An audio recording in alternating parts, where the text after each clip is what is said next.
Bahodir aka, kislorod absorbent o'zi nima u va u qanday ishlaydi? Assalomu alaykum. Bu maxsus paketchik bo'lib, sizni qadoqingizdagi mahsulotni davrini uzaytirib beradi va asl holatida ta'mini ushlab turishga yordam beradi. Qadoqni ichidagi 78% azot va 21% dan tashkil topgan kislorodni o'ziga tortib oladi va qolgan 1% gazlar sizni qadoqingizda saqlanib turadi. Ikkinchi savolim esa kislorod absorbentlari qancha muddat bizga ishlab bera oladi? Biodray mahsulotlari ochilmaguncha, qadoqdan ochilmaguncha faollashmaydi. Sizni qadoqingiz ichiga tushgandan keyin 24 soatdan 48 soat bo'lgan vaqt ichida reaksiyaga kirishadi va 0,1% bo'lgungacha kislorodni saqlaydi.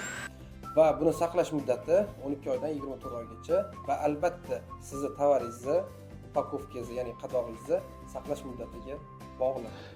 Hamma so'rayotgan va hamma qiziqtirayotgan savol, uchinchi savolimiz: oksigen absorbentlarimizni qanday mahsulotlarga ishlatish mumkin? Kislorod absorbentlari quyidagi mahsulotlar uchun mo'ljallangan va samarali ishlaydi.